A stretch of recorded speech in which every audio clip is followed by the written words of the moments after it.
Imagine só, você é um dos maiores artistas que já existiu. Seu nome é Michelangelo Buonarroti. Você vive na Itália durante o Renascimento, uma época de arte e descobertas incríveis.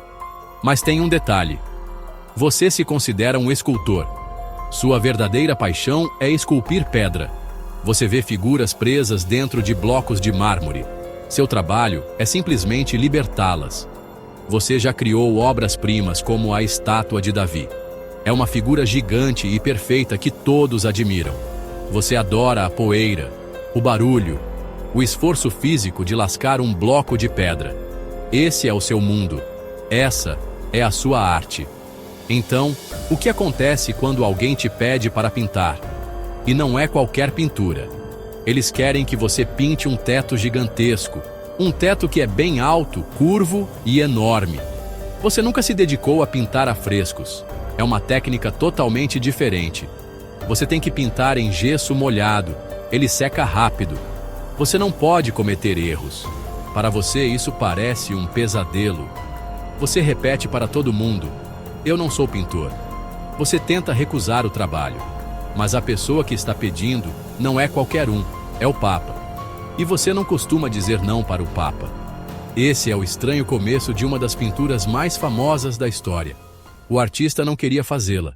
O homem que deu a Michelangelo essa tarefa impossível foi o Papa Júlio II. Ele era um líder poderoso e ambicioso. Não era apenas uma figura religiosa, era um guerreiro, um político e um grande patrono das artes. Júlio II queria restaurar Roma à sua antiga glória. Ele queria deixar um legado que rivalizasse com os antigos imperadores romanos. Ele decidiu que o teto da Capela Sistina, a capela particular do Papa, era muito simples. Era apenas um teto azul com algumas estrelas douradas simples. Ele precisava de algo épico, algo que deixaria as pessoas de queixo caído. E ele sabia que Michelangelo era o homem certo para o trabalho, mesmo que fosse um escultor. Mas o Papa era teimoso. Ele insistiu. O plano original era muito mais simples, apenas os 12 apóstolos. Mas Michelangelo, sendo Michelangelo, não poderia fazer um trabalho simples. Ele decidiu pintar toda a história do livro do Gênesis, desde a criação do mundo até a história de Noé. O Papa, surpreendentemente, concordou. Isso deu a Michelangelo controle criativo total sobre um espaço de mais de 500 metros quadrados. Por 4 anos, de 1508 a 1512, Michelangelo trabalhou quase completamente sozinho naquele teto enorme. Ele projetou e construiu seu próprio andaime exclusivo. Ele trancou as portas da capela, não querendo que ninguém visse seu trabalho em andamento. Esse sigilo apenas alimentou a curiosidade e a fofoca em Roma. O resultado final foi mais do que apenas uma série de pinturas. Foi uma visão teológica e artística completa. Mais de 300 figuras foram pintadas naquele teto.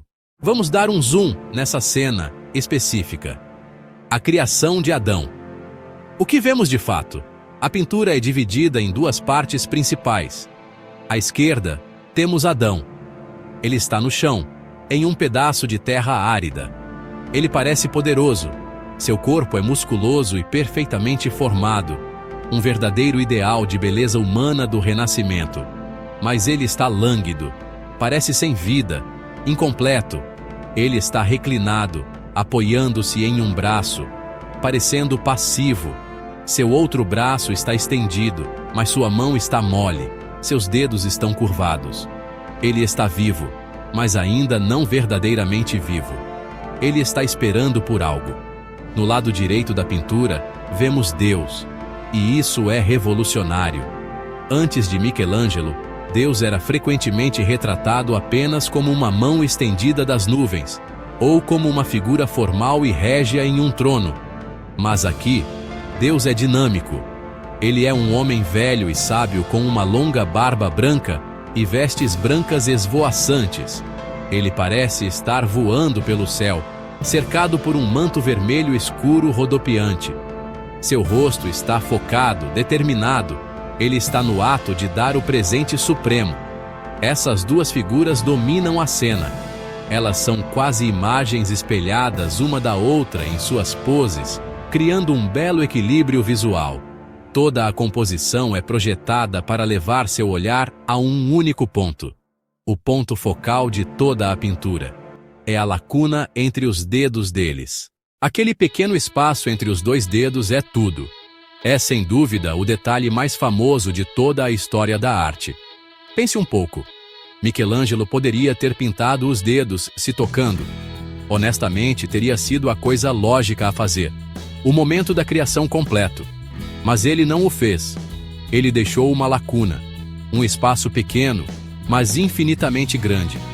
Essa decisão transforma a pintura de uma simples ilustração de uma história bíblica em uma profunda meditação sobre a vida, o poder e a condição humana. A tensão nessa lacuna é quase elétrica. Você pode realmente sentir a energia crepitando entre as duas mãos. A mão de Deus é forte e proposital. Seu dedo indicador está totalmente estendido, alcançando com intenção. Ele é a força ativa, o doador da faísca.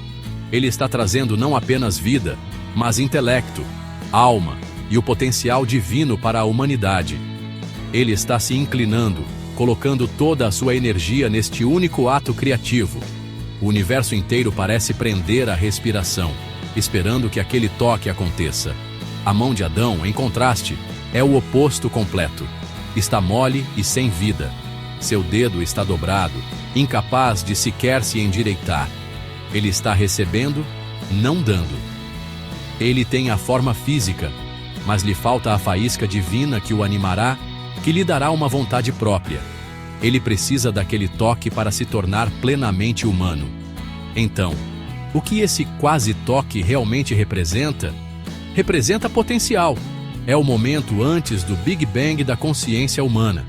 Aquele pequeno espaço contém todas as possibilidades e todo o drama futuro da existência humana. Agora, vamos entrar em algumas das coisas realmente legais e misteriosas.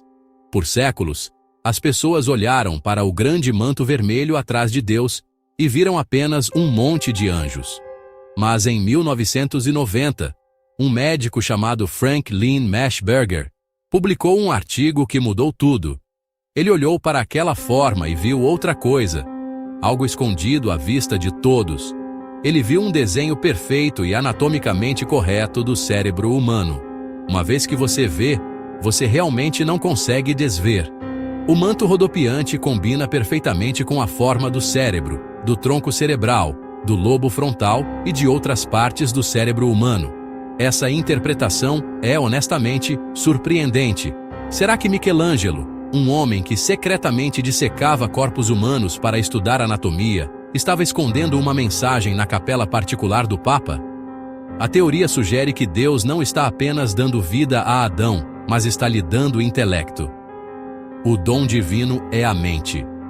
É o poder da razão, do conhecimento e da consciência.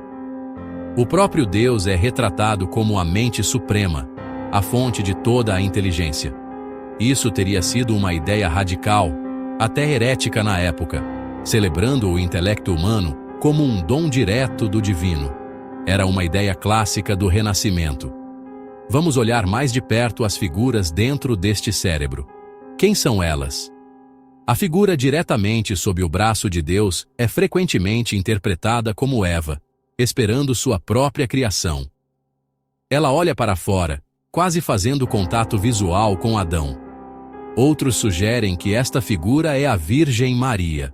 Mas se nos atermos à teoria do cérebro, essas figuras poderiam representar diferentes aspectos do pensamento, ideias ou sabedoria divina. Isso adiciona camadas e camadas de significado à cena. Este não é o único segredo anatômico oculto que os historiadores da arte acham que encontraram. Outra teoria sugere que o manto vermelho também representa um útero humano e o lenço verde pendurado representa um cordão umbilical recém-cortado. Se Michelangelo pretendia esses significados ou não, é impossível provar com certeza. Mas o fato de que essas interpretações são tão convincentes mostra a incrível profundidade e complexidade de sua obra. Por que esta pintura, dentre as centenas de figuras no teto, se tornou tão famosa? É porque ela captura uma ideia universal em uma única e poderosa imagem. Você não precisa conhecer a Bíblia. Você não precisa ser um historiador de arte. Você pode olhar para aquela imagem e entender instantaneamente o que está acontecendo. É sobre conexão. É sobre a origem da vida. É sobre um Criador e uma criação. A imagem é tão clara, tão dramática e tão humana, que transcende seu contexto religioso. Ela fala com todos, independentemente de sua cultura ou crenças. Sua influência na arte tem sido imensa. Por séculos, artistas estudaram a criação de Adão para aprender sobre composição, anatomia e narrativa. A maneira como Michelangelo pintou o corpo humano, com tanto poder e realismo, estabeleceu um novo padrão. Ele mostrou que a pintura poderia ter o mesmo peso e monumentalidade que a escultura. A fama da pintura explodiu para além do mundo da arte. Tornou-se uma das imagens mais parodiadas e reproduzidas da história. Você a viu em todo lugar. Em filmes como E.T., o extraterrestre, onde o dedo do alienígena toca o dedo do menino. Em anúncios, desenhos animados, memes e em camisetas. As duas mãos se tornaram um símbolo universal de conexão, de criação, do encontro do humano e do divino. Quando uma imagem vira meme, você sabe que ela realmente fez sucesso. Esse status icônico também se deve à sua genialidade visual. A composição é perfeitamente equilibrada. O uso do espaço negativo, aquela lacuna tão importante, é magistral. A emoção crua nos rostos de Deus e Adão é palpável. É uma aula magistral sobre como contar uma história complexa com incrível simplicidade e elegância. É uma daquelas raras obras de arte que é, ao mesmo tempo, incrivelmente profunda e imediatamente acessível. Hoje, mais de 500 anos depois que Michelangelo relutantemente terminou sua obra, a criação de Adão significa mais do que nunca. Em nosso mundo cada vez mais secular e científico, a pintura continua a levantar questões profundas. O que significa ser humano? De onde vem nossa consciência? Qual é nossa conexão com o universo ou com um poder superior? A pintura não dá respostas fáceis. Em vez disso, nos convida a questionar. Ela apresenta o mistério da criação como um momento de potencial belo, tenso e inspirador. É um tema de conversa que dura há 5 séculos. A imagem das duas mãos se tornou um símbolo poderoso de nosso próprio potencial criativo. Ela nos lembra que a faísca do gênio, da inspiração, da vida, é algo que todos nós buscamos. Quer vejamos essa faísca vindo de Deus, da natureza ou de nós mesmos, a pintura capta esse momento mágico de concepção. Ela representa o nascimento de uma ideia, o início de um relacionamento, o começo de uma obra de arte. É uma metáfora visual para o próprio ato de criação, algo fundamental para a experiência humana. Todos nós, à nossa maneira, estamos buscando essa faísca. Visitar a Capela Sistina hoje é uma peregrinação para milhões de pessoas, amantes da arte e turistas. E quando eles se posicionam naquele vasto salão e olham para cima, é este painel central que captura sua atenção. Em um mundo saturado de imagens digitais que piscam diante de nossos olhos e são rapidamente esquecidas, este afresco permanente e monumental nos força a parar. Ele nos faz olhar para cima e contemplar algo maior do que nós mesmos. É um testemunho do poder duradouro do gênio humano e de nossa busca atemporal por conexão e propósito. No final, o legado de a criação de Adão é o legado daquele espaço. Aquele pequeno espaço entre os dedos representa a distância eterna e a proximidade eterna entre a humanidade e o divino, entre o conhecido e o desconhecido, entre nosso potencial e nossa realidade. Michelangelo, o escultor que odiava pintar, deu ao mundo uma imagem tão poderosa que se tornou parte de nosso DNA coletivo. Ela nos diz que os maiores momentos da vida geralmente não são os momentos de conclusão, mas os momentos do quase. Os momentos cheios de esperança, de anseio e da promessa eletrizante do que está por vir. E talvez seja exatamente isso que torna esta obra-prima eterna.